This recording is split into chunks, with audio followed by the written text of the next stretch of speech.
Good morning, everyone. So a very warm welcome to all of you who've been able to join us for the second day of the 2022 Voluntary Sector Expo for Wiltshire. The Expo has been put together by Wessex Community Action to showcase the great work that the charity and voluntary sector organisations do in delivering frontline services, support and activities and events for residents in Wiltshire. The Expo is an opportunity for anyone and everybody to get a full flavour of the length and breadth of the sector and the massive contribution the sector makes to civil society.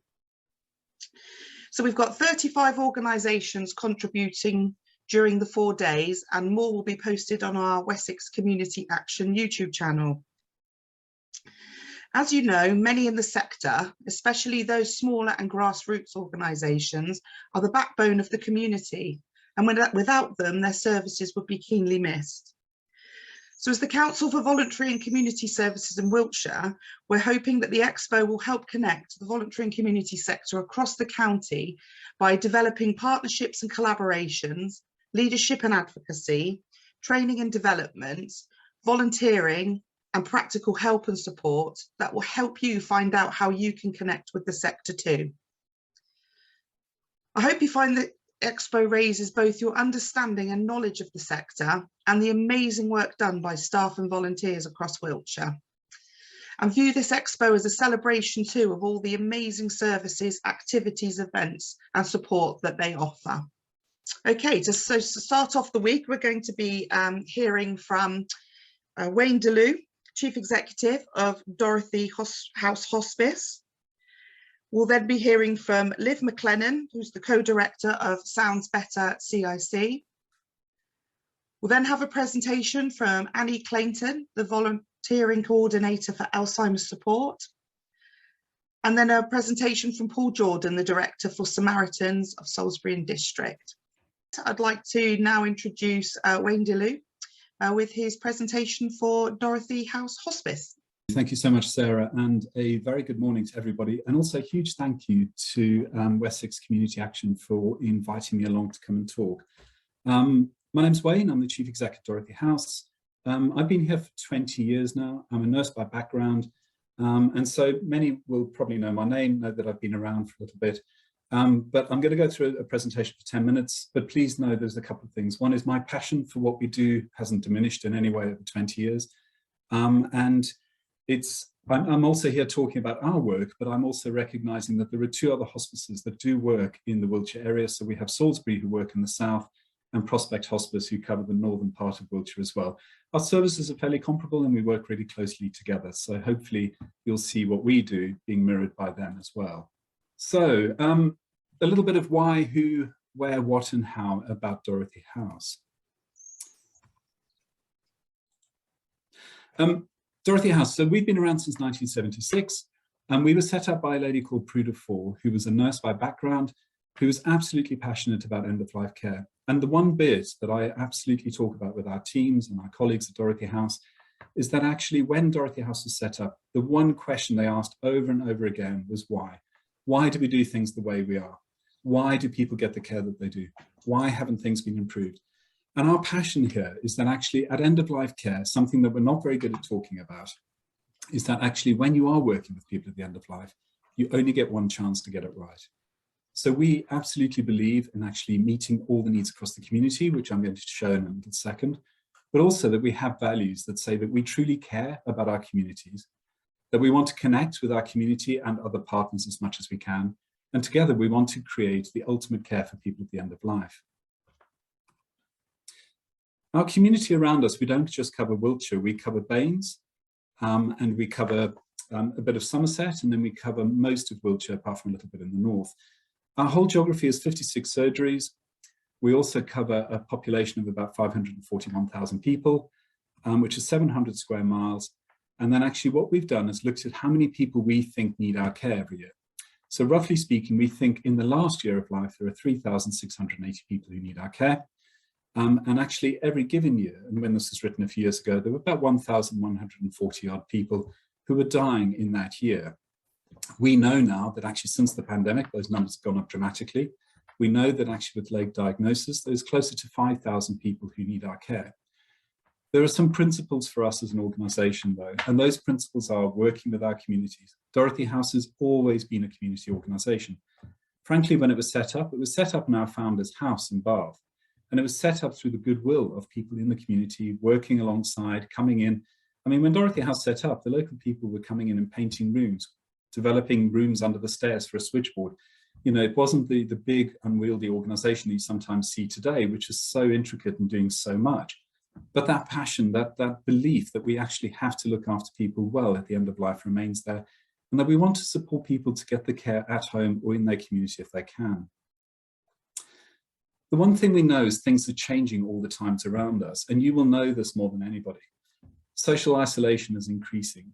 We live in a very complex health and social care system. Last night I was busy watering my garden with a watering can, and my neighbours were next door talking about their sister who hadn't actually managed to get into hospital for 4 hours because they couldn't get an ambulance, who was really poorly.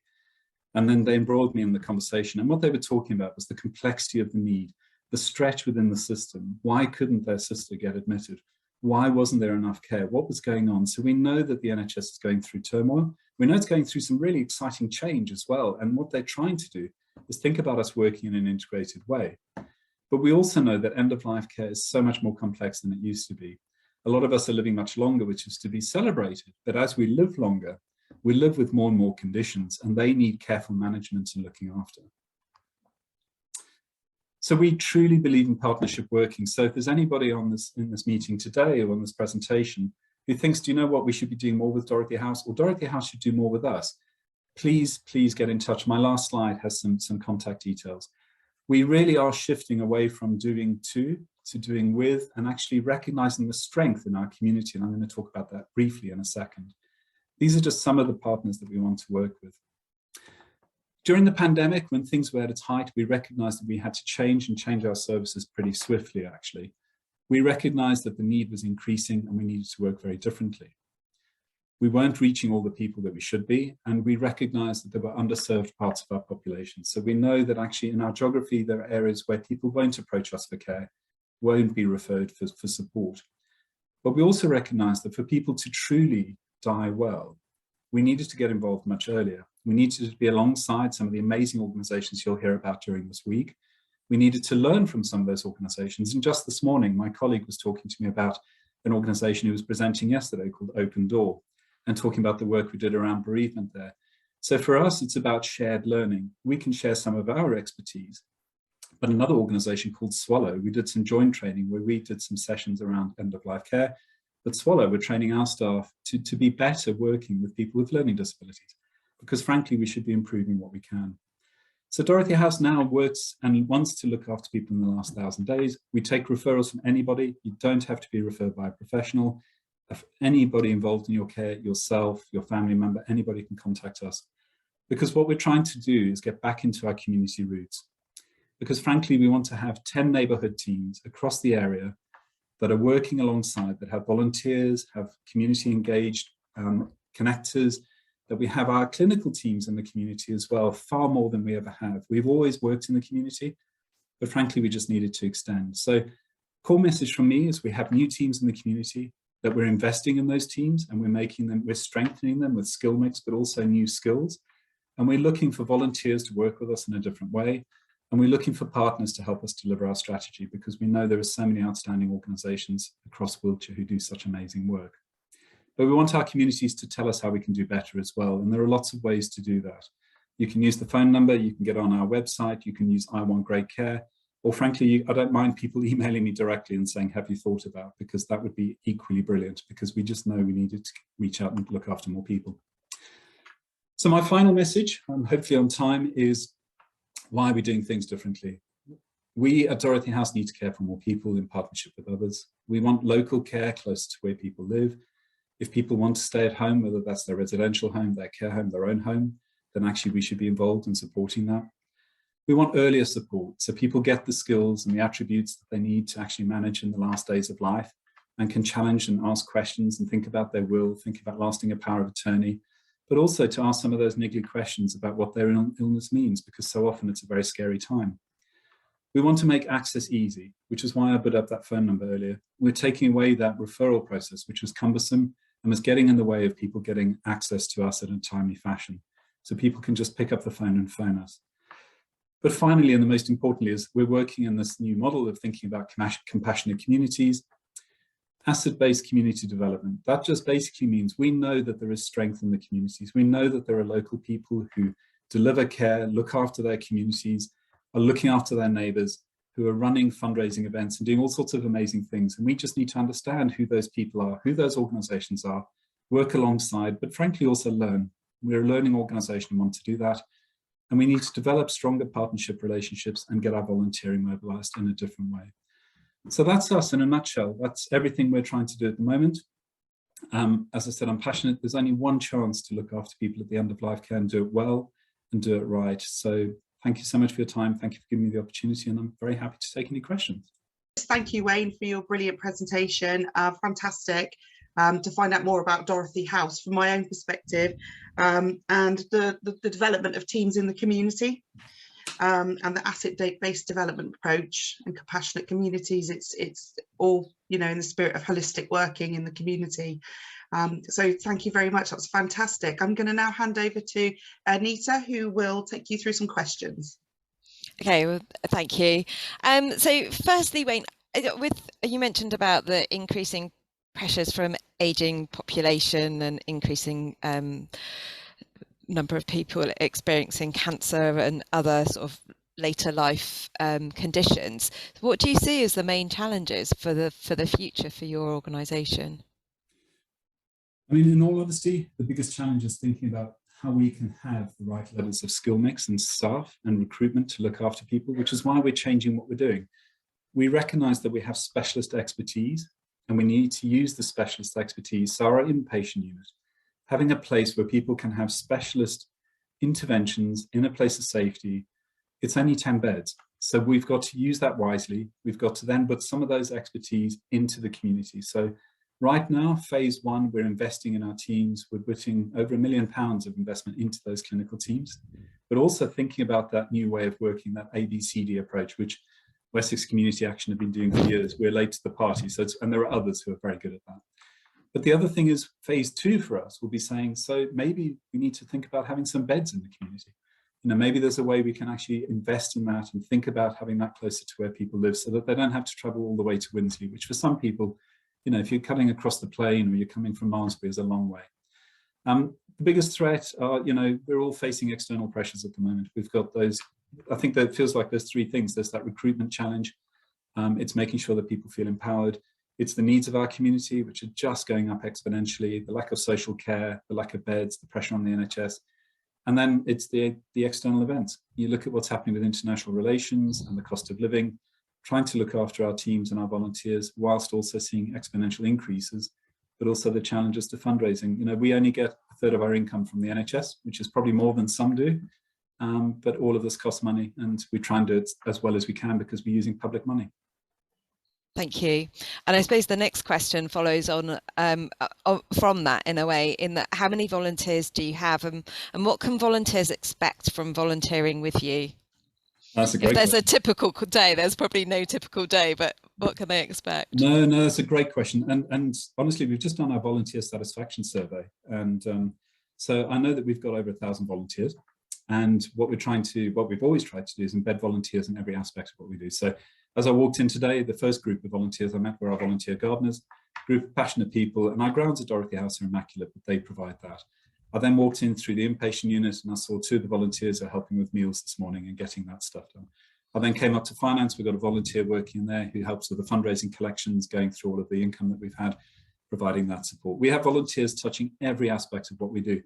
The thing about volunteering, I think, is it gives something back to us as well. I'm a volunteer. I volunteer with a local charity in Mendip, and actually I get a huge amount out of that. And so our shops are a huge income generation, but also they're part of the social fabric. A lot of people come because they've been out of work or they're looking to gain new skills. And so the cohort we're looking to get is more younger people, you know, younger people coming, giving their expertise, teaching us a little bit about how we're not very good at looking after a younger cohort of people, and there are charities who do that so much better. So getting younger volunteers, getting the inspiration from them, getting them to challenge us. So, but no, we've got, I think it's over 350 roles within the organisation for charity, for volunteers. And every volunteer on average does 1.2 roles, which is fascinating, you know. So. Amazing, amazing. And then the final one that I have is, have you got any examples of from like feedback as to the difference that you make to the people who come through your service or the families? And what are those real life stories? I'm sure you've got tons. I think the most one, well, the one that really jumps out at me, and you know, my job sometimes means looking at spreadsheets and data, which can get very boring. But actually, I think it was a few Fridays ago, I was walking through the inpatient unit and I saw one of our family support colleagues looking for a family. And I knew that we had a man who was in his 30s who was in because he had terminal cancer and he was dying. And they wanted to speak to his family. And so I wandered through and I heard them looking for his family. And I went out into the grounds on my way out. And what I saw was a young mum with 2 kids in the grounds. And she was on the phone and she was talking to somebody about the support she was getting. But actually what I saw were 2 young kids who I knew our psychological support team were looking after. Our children and young persons team were there. And I saw these 2 young people, 12 and 10, running around the grounds doing cartwheels, handstands. And I thought, we've created a safe space for that family to deal with probably one of the most difficult things they'll ever have to do. But we're also providing support for the young people, those young children, because we know that adverse childhood events, if we don't look after that group, if we don't help them to grieve in a healthy way, then they encounter difficulties later in life. They find school challenging. And actually what we want to do is give them the best possible opportunity because they didn't choose to be in that situation. But let's move them through that if we can. So that's the one that jumps out in my mind that really I find hugely moving. And I don't often tweet stuff about that, but I put that on Twitter just thinking that's what makes me so proud every time I leave Dorothy House. Brilliant. Thank you. That's all the questions I have. Thank you very much. Well, thank you. Thank you, Wayne. As I said, brilliant presentation, and thank you for joining us today. Okay, we're now going to move on to our next presentation. This is a pre-recorded presentation from Liv McLennan, who's the co-director of Sounds Better CIC. Once the presentation has played, we will again then stop and you will be able to ask questions. Please pop your questions in during the presentation, after the presentation in the Q&A box. Thank you.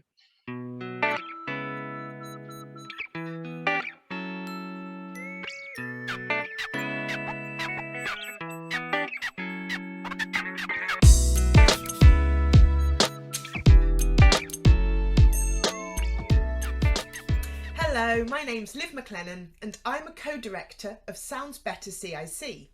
Now, we have recently rebranded from Music for Wellbeing, which may be more familiar to you.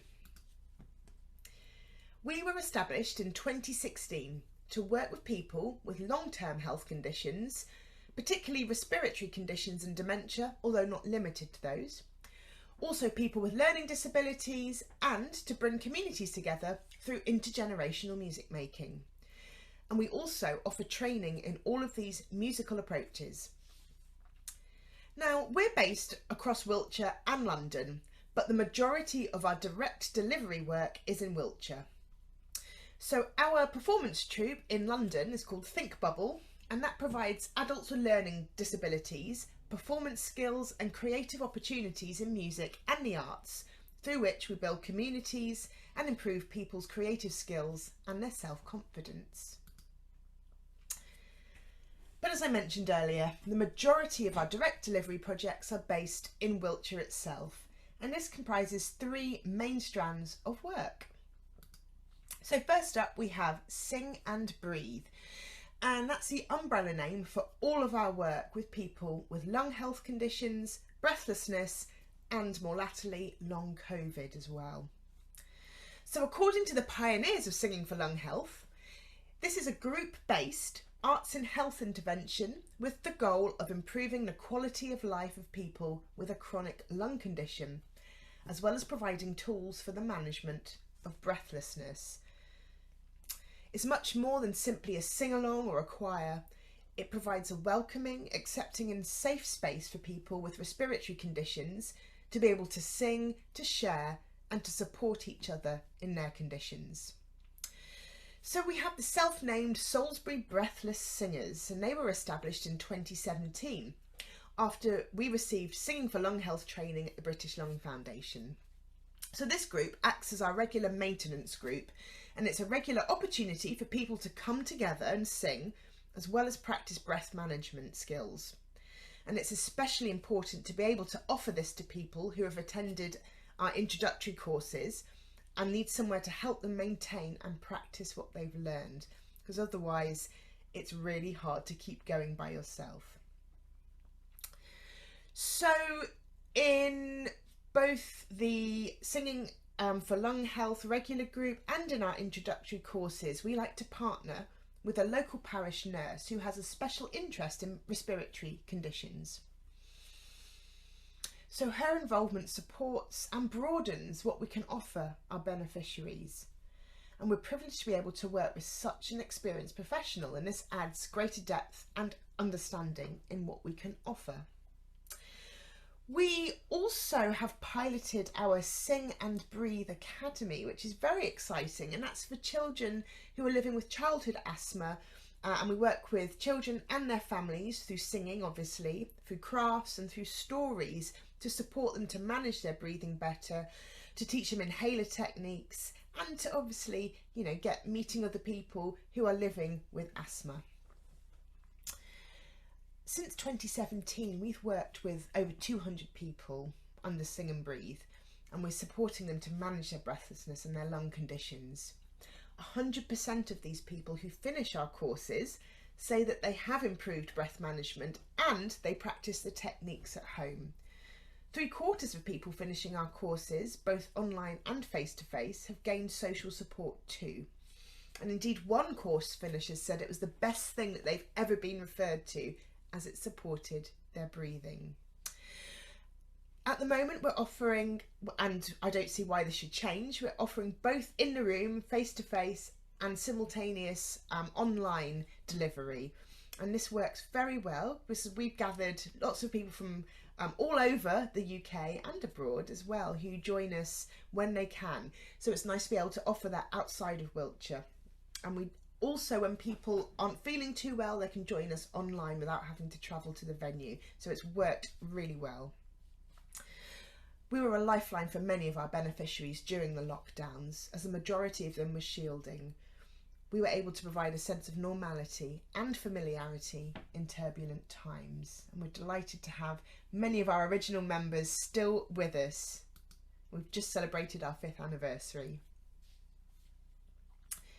So music and dementia is our second strand, and the directors of Sounds Better have been working with people with dementia for a combined length of over 40 years, so we have a lot of experience in the team. So in Wiltshire, partnership working with other grassroots organisations is really important to us, and this has enabled us to share our expertise and to support people living with dementia and their carers much more holistically. We've also been able to provide workforce development in creative skills as well as dementia awareness, and of course be able to embed ourselves in our local rural communities that we live and work in. So we provide creative music and movement groups in rural locations that are dementia focused but also inclusive of anyone who wishes to come along. So occasionally we include other art forms such as drama, but music and movement is the main artistic vehicle. In our most recent project, we incorporated people's life stories and memories into new songs, and we used various prompts as starting points, from drawing postcards to acting out our memories and devising lyrics from conversations that we did at the social time before the session starts.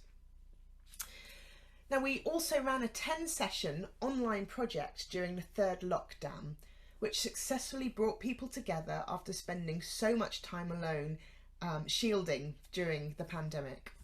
So we were really delighted that this was possible, and it was made possible through our partnership work, but we do admit it's much nicer to be back in a room making music together. So one of the professional carers who brought a participant along to our Move and Make Music sessions told us that they see people are so happy and light-hearted when they come out of the sessions. So for us, it's fantastic to know the tangible impact that we're having on people who attend. So intergenerational music making is a much smaller but still important element of our work. We've been running various projects in London and Wiltshire since 2017, and this has led to both the instigation and the continuation of my own doctoral research on intergenerational music making in care homes. So sadly, this part of our delivery work was paused during the pandemic, but it is something that we would love to resume with interested partners. So please do get in touch if this is something you're interested in developing.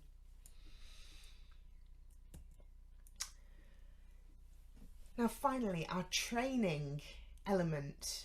We offer training in community music approaches, particularly in working musically with people with dementia, music for health and well-being more broadly, and of course creative online music making, and that does not need any advanced knowledge of technology.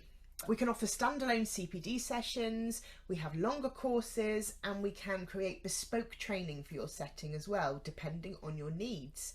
This doesn't have to be introducing music sessions, it could just be a way of working musically one-to-one with people.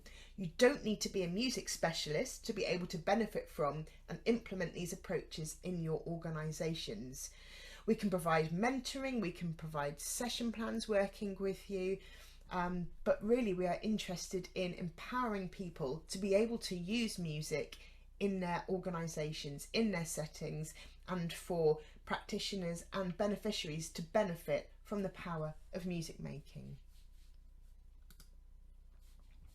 So if you'd like to find out more about anything you've heard today, do take a look at our brand new website, soundsbettercic.org, and you can direct any inquiries, questions or referrals to any of our services to hello@soundsbettercic.org. And if you want to speak to me directly, then I can be reached on 07446 902 118. I look forward to hearing from you. Thank you.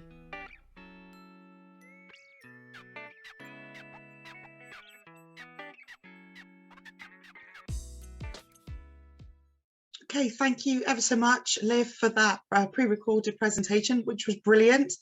And it was a fantastic presentation.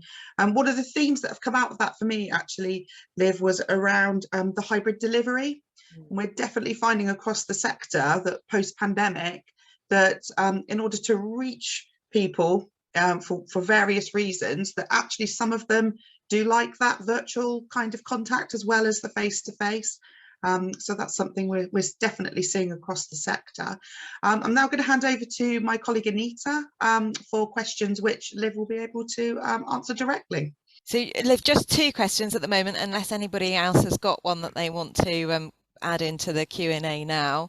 The first one is, how do people find out about or join one of your groups? How can people get involved or support their family to get involved? Yeah, so there's no formal referral process. You can just email us, hello@soundsbettercic.org, and yeah, we can go from there. That's it basically. With our lung health work, we do have an online kind of ticketing system just to help us with numbers and managing that. But not with our dementia work at the moment. So yeah, just drop us an email or you can ring me. All the contact details are there and I can put them in the chat. Yeah, and we can go from there. So it's really simple. Brilliant. And what's the cost for training? Is there any costs associated with what you do? Yeah, so I mean, that would be on an individual basis, depending on what you do. We do have open training. We've not got any planned right at the moment, but we are hoping to towards the end of the year. But yeah, there is a cost. That's kind of how we trade and how we support our other services, community-based services. And can you give an indication of what it might be difficult? It might be dependent on it's very different dependent training, on what you want, if it's bespoke, yeah. So I think just get in contact. Really happy to chat through all the options, and yeah, what people need and want, basically.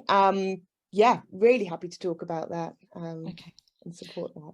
Thank you. And then I think you probably covered this in your presentation, but there's if people want to volunteer with you or run their own group following your training, there is no requirement to be able to sing, play an instrument, or read music. Well, I'd say that everyone can sing and everyone can be musical. So, you know, let's kind of clear that up. And I know I always meet people who say, oh, I can't sing a note, and actually it's rubbish. When they come along, it's actually more about confidence, and they really can sing, and often they have the most beautiful voices. But you know, we have lots of different approaches, from something that's just pure singing groups, so it's quite portable, we just have our voices, to groups that use instruments and music. But yeah, it's the way our training works is very rooted in community music, which is an approach based on believing that everyone is musical, which they are. It's a fundamental human behavior. So you don't need to be formally trained or have grade 8 guitar or anything like that. We can train you and support you in realizing where your strengths are, what you enjoy doing, and then supporting that development as well. So don't be put off by thinking, oh, I must have had, you know, conservatoire standard training. Not at all, because we can all be musical, and it's just different ways of being musical, and we really kind of advocate for that and that approach. Brilliant, thank you. That's all from me, so thank you very much, Liv. Thank you. Thanks very much, everyone. Yeah, thank you again, Liv. Yep, fantastic presentation, and really great to find out what you do. Moving forward, we're now going to move on to Annie. Annie Clayton is the volunteering coordinator for Alzheimer's support. So over to you, Annie. Thank you, Sarah. Good morning, everyone. My name's Annie Clayton, and I am the volunteer manager and trainer at Alzheimer's Support. I will just take you through, you know, just a overview of the charity.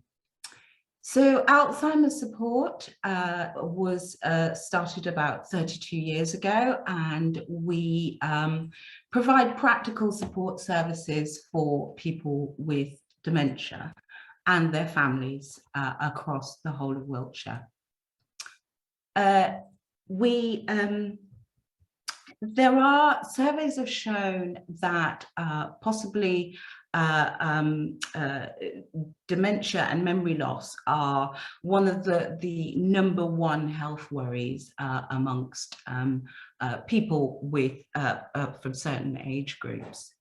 Age is probably the biggest risk factor for developing dementia, and as more people are living longer, we are seeing more cases of dementia.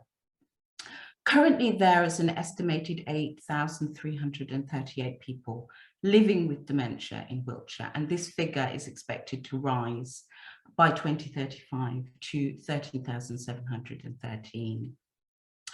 A diagnosis of dementia is life-changing.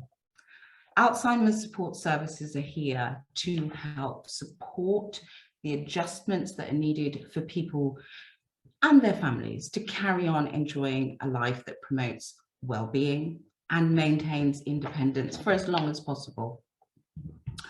Our team of dementia advisors are the first port of call after a diagnosis of dementia, and they give information, advice, and support, usually keeping in touch with their clients as things change over time. Then we have our home support service, where trained support workers help people to do the things that they've always enjoyed doing during 2 or 3 hour visits. These visits are centered around companionship, respect, and meaningful activity. So giving family carers a real break and helping the whole family to cope better with dementia. Our day clubs are pretty happy places where usually up to about 10 members at a time are helped to pursue their own interests and maintain social skills in a friendly and supportive atmosphere.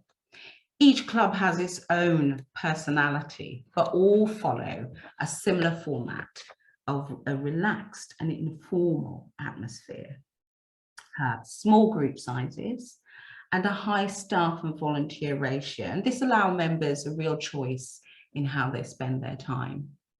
Then we have our community groups, and these cover quite a range of different activities. So music, cafes, gentle movement, art, discussion groups for people with dementia, and our outdoor muddy boots groups.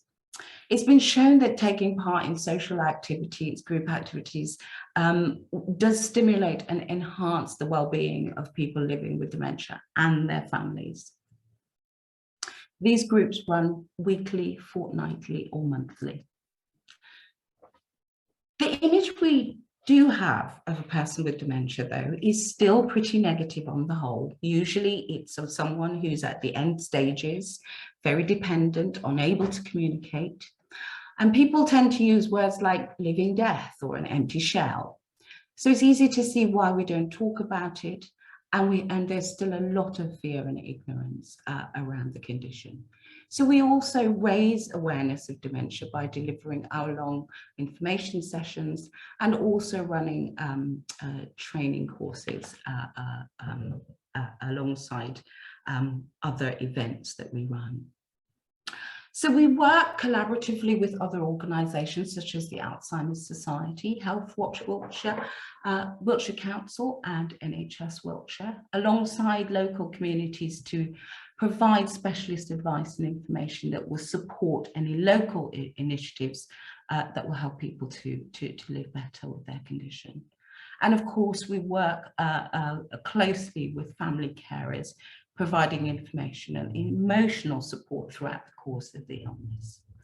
And of course, the biggest contribution is from our volunteers, who help us so much to support the work that we do. We are planning a dementia centre for Salisbury and South Wiltshire, and this will be a one-stop shop for dementia. The plans are for that to open in 2013.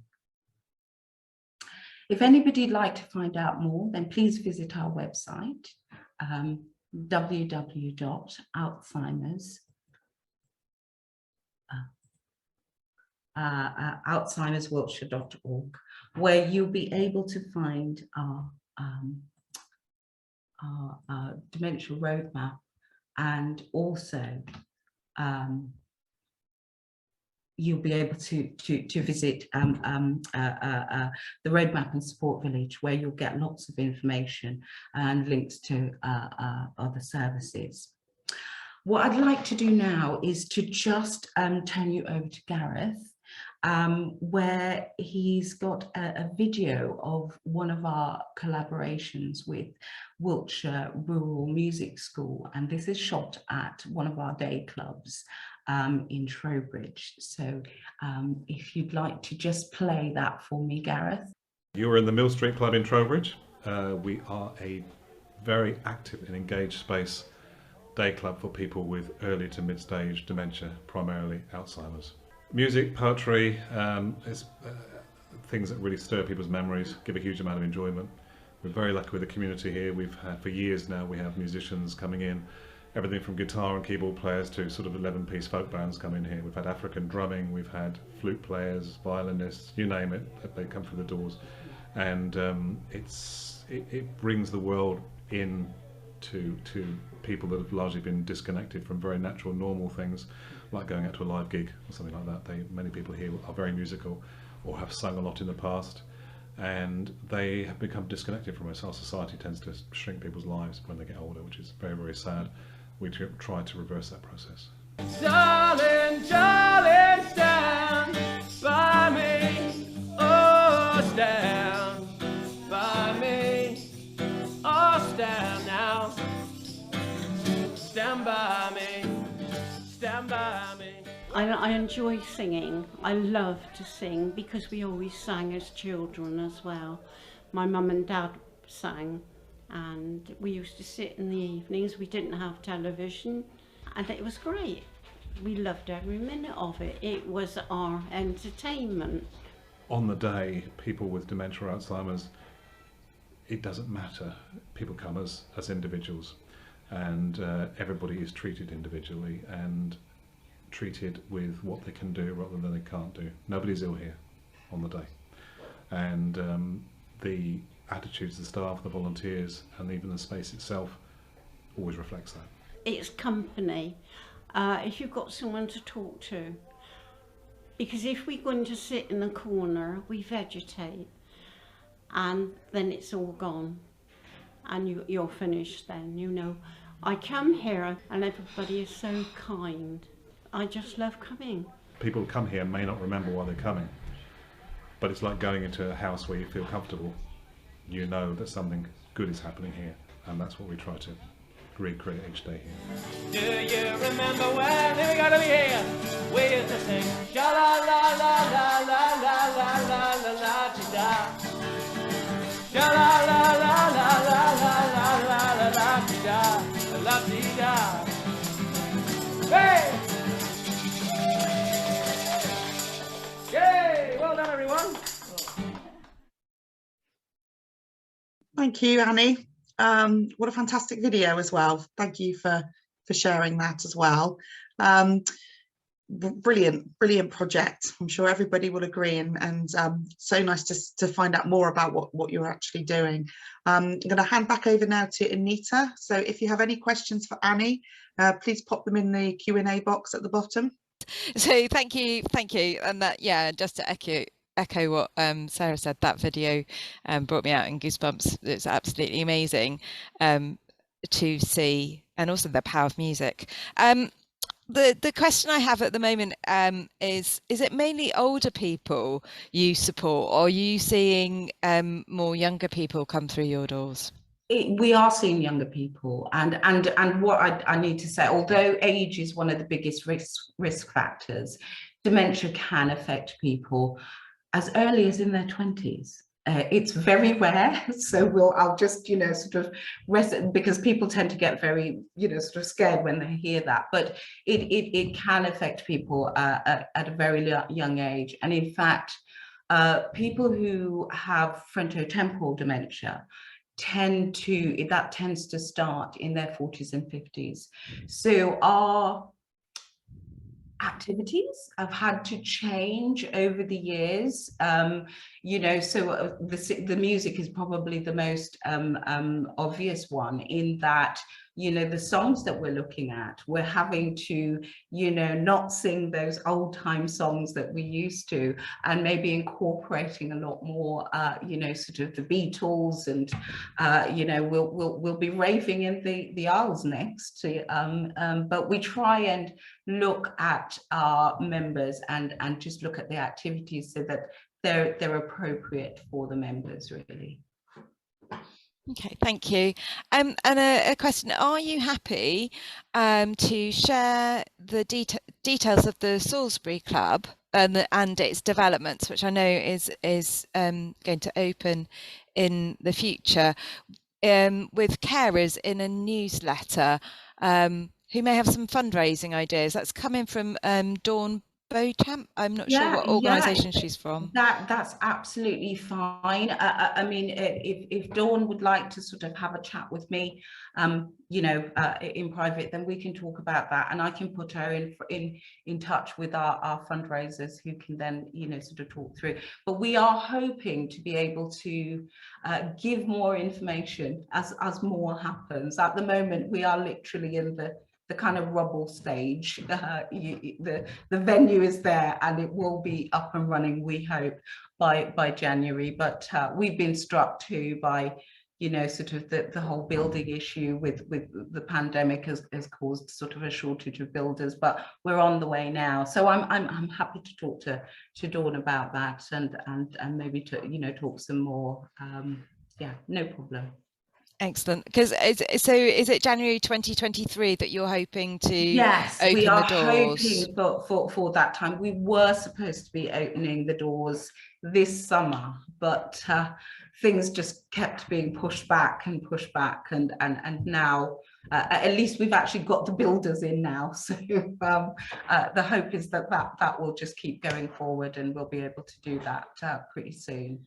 Excellent. Again, because there's acknowledgement in the chat and in the questions that Salisbury really needs Alzheimer's Centre, and so there people looking forward to the centre opening, and we're looking forward to having the opportunity to celebrate that opening with you. So please share details, and then we can get the news out when it's due to open, and come and celebrate the opening with you, assuming you're going to have an open day. Oh gosh, yes. I think it's going to be quite a fanfare, because it's something we've been looking forward to for a long time. I mean, obviously we hoped that it would have been open before the pandemic, but COVID, lovely COVID, has sort of put a spanner in the works.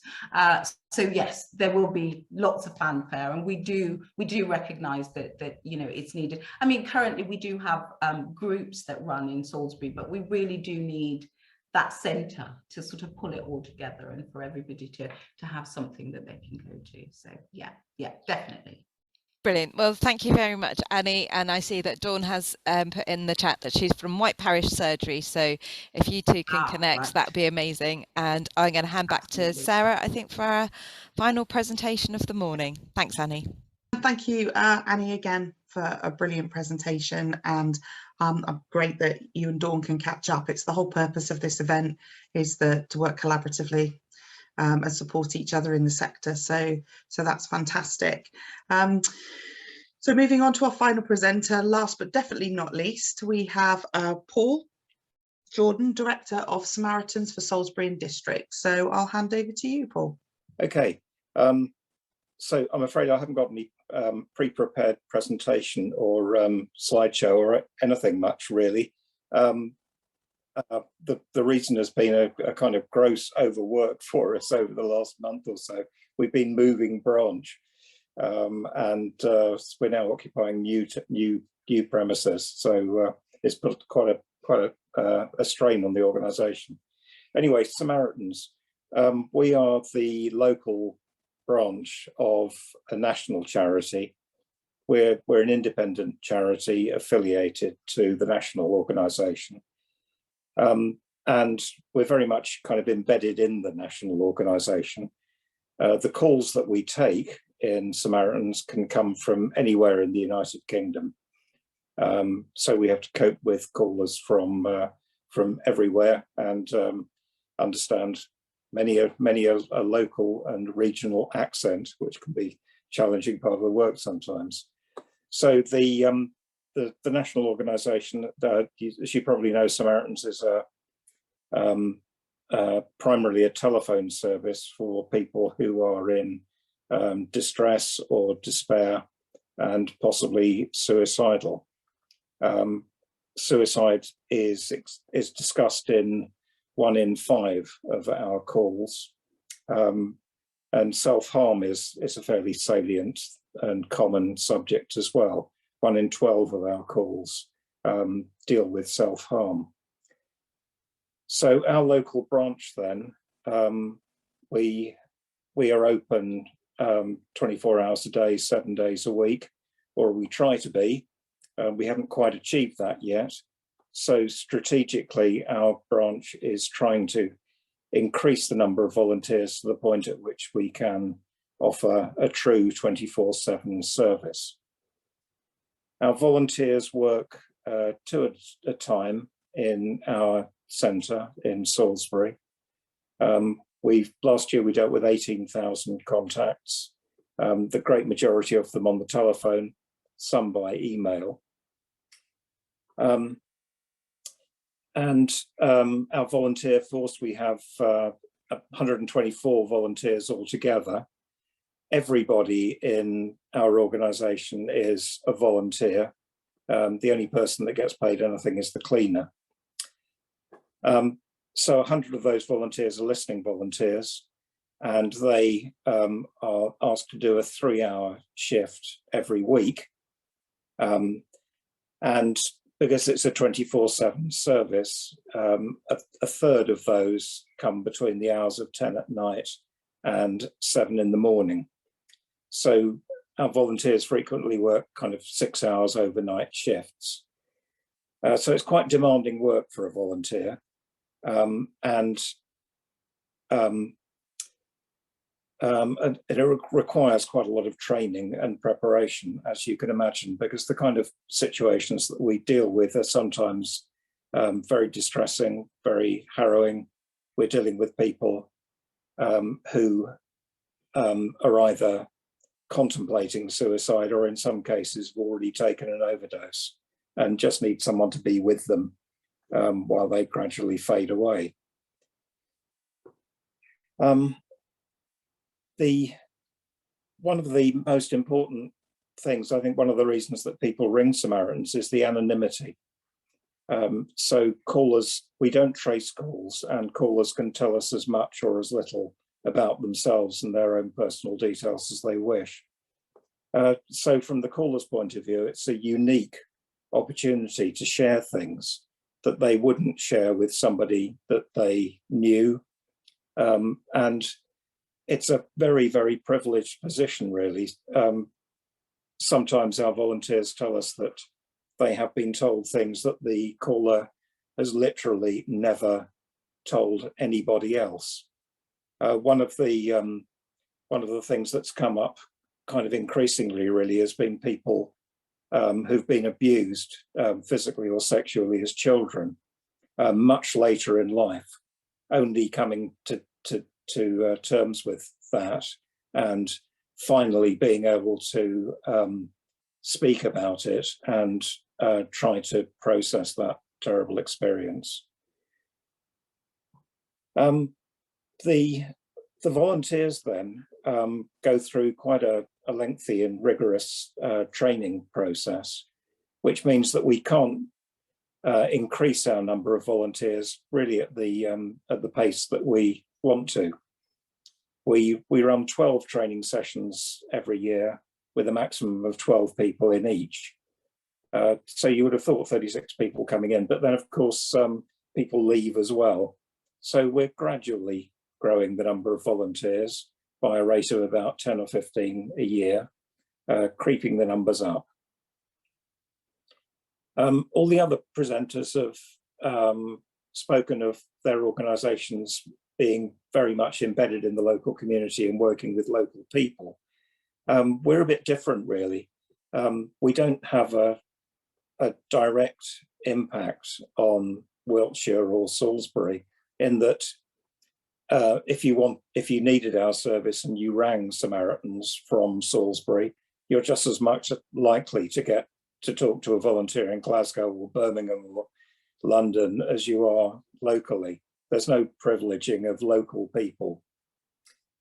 So I suppose our impact on the local community is really in turning out these trained Samaritan volunteers into the community at large. It's a very intangible kind of benefit. But I think all of our volunteers say that the training changes them in very positive ways. There's lots of anecdotal evidence that our volunteers have an increase in empathy, they're less judgmental, and they're also pretty proud of what they do. There's a boost to their self-esteem. So that, I guess, is a fairly intangible benefit for the local community, but it's there anyway. Our main way of working with the local community really is through our outreach program, which concentrates on two factors really. We do outreach to schools. Our volunteers go out and give presentations, mainly to the older, the sixth form kind of demographic in schools, telling them about our work, and with a general kind of spin-off of our kind of mission to promote the power of positive listening. If there's one thing we believe in as Samaritans, it's the power of listening by itself. We don't advise people. People say, callers frequently say, it's so very nice to talk to somebody who just listens to you and doesn't tell you what to do. So that works in our schools outreach. We also do outreach to the military. The suicide rates and the among the military is very high and doesn't quite get the prominence that it does, that it deserves. And there's the culture in the armed services is not terribly conducive to people opening up and admitting vulnerabilities. So our military outreach work is a very important part of what we do as well.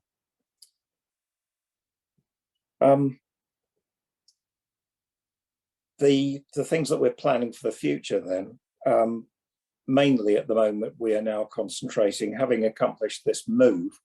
We were in a little 18th century townhouse in the middle of Salisbury with very cramped accommodation.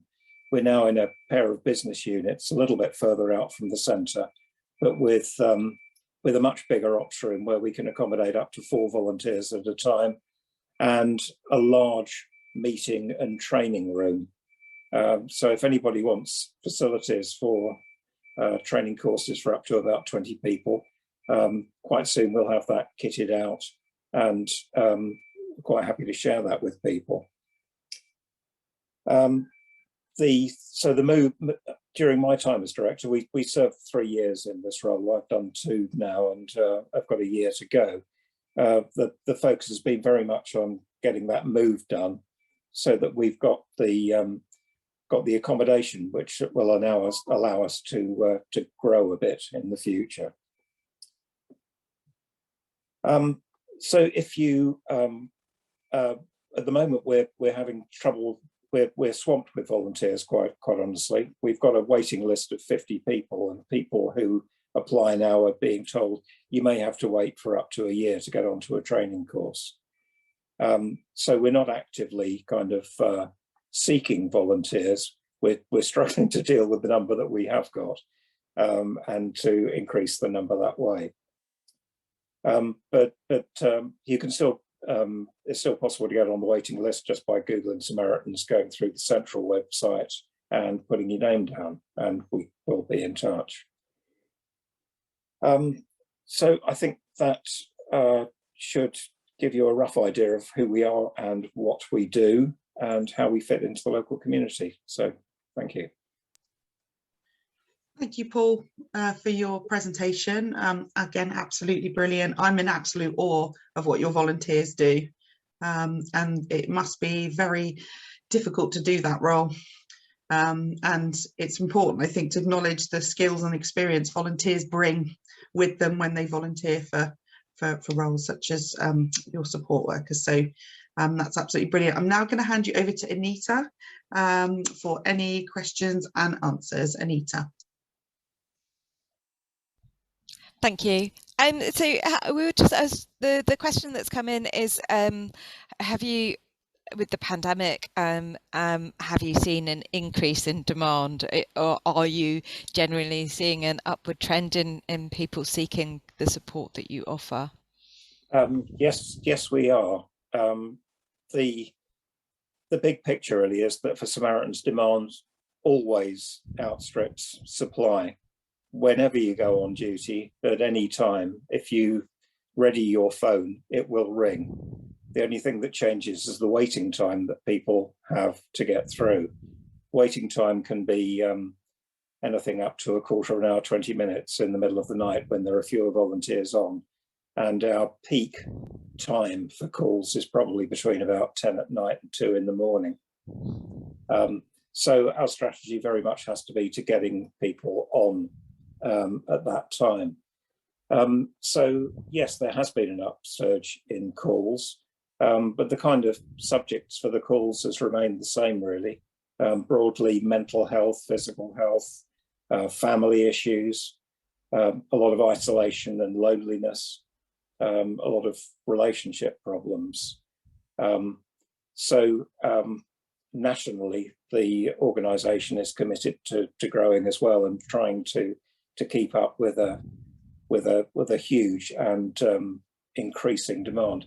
I think there were 1 million contacts to Samaritans last year nationally. Gosh, that's an amazing workload that the organisation nationally, but also you locally, are having to deal with. And the training. So you said about developing, having your training facility, which, yes, please, Wessex Community Action would like to know a little bit more about. There is a question. I've just seen another question pop in the chat as well. But so is the training in-person training, or is it online, or is it a mix? I mean, is there any way that you can increase the rate of training? Yeah, there have been moves towards that. It's now a blend of online and face-to-face. It's quite labour intensive, the training, because it involves role plays. So it's very necessary to put through people simulated Samaritans calls, including the most difficult and demanding and challenging calls. And so Samaritans volunteers do role plays for trainees. So the nature of it is that it's pretty time consuming, and we find that a blend of online and face-to-face is working pretty well for us now. We carried on training all the way through the pandemic on entirely Zoom-based training, but we're now getting back to a blend. Okay. But fantastic. I think the total amount of training before you actually get onto a call is about 20-25 hours. And after that, there's a period of about 6 months when you're being mentored, and there are less frequent training sessions as well. So it takes, not much short of a year to become a fully qualified listening volunteer. And rightly so, because they're taking on, listening to some significant or, really people in crisis. So having that support and that training behind them must make them feel confident and able to help the people that they're supporting. Yeah, quite literally life and death situations. So an observation in the chat I will just put is, is there any opportunity? Volunteers are this scarce and very valuable resource to the voluntary sector. And, to hear that you've got people on a waiting list for volunteers, of people who've put forward that want to volunteer with you and then can't volunteer because they've got to go through the process. For some organisations that are calling out for volunteers, I suppose I know that you still need the volunteers, but that's maybe a slightly unusual position to be in. Is there any way, and this might be just a general question, I don't know that there's an answer, that maybe we need to consider, is there a way that we can be better in Wiltshire, at least, to look at the potential for volunteer sharing? I don't know if you have any thoughts on that. It's a bit of an observation rather than a question necessarily. It's a question probably more for Wessex Community Action, to look at how we might be able to do that. I mean, a lot of our volunteers volunteer for other things as well. I know one guy does a shift for CAB every week. I think a couple of people do. And the nature of our volunteers, they tend to be people who get involved in local community things anyway. So I think it's I'd guess probably the majority of our volunteers do voluntary work of other sorts because they're kind of that kind of people. Absolutely. You don't find a volunteer that's not a busy person. No, certainly not. Excellent. Well, thank you very much, Paul, for your time and for answering those questions. Over to you, Sarah. Thank you ever so much, Paul. That is absolutely fantastic. Again, I'm in awe of what the Samaritans do. Really, really brilliant to hear. I think one of the other themes that have come out of today's session for everybody is just how essential volunteers are and how they underpin all the services that are provided by all the community groups.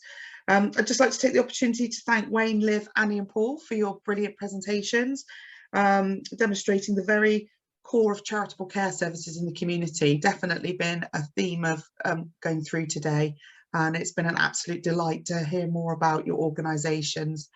Just to remind you that this presentation from today will eventually be going on our YouTube channel, and we do have more community expos. Our next one is 3 o'clock this afternoon, and then again right through to the end of Thursday, 9 o'clock in the morning, 3 o'clock every day. So if you do get the chance to hop on, please come and join us for showcasing some of the other amazing community groups across Wiltshire.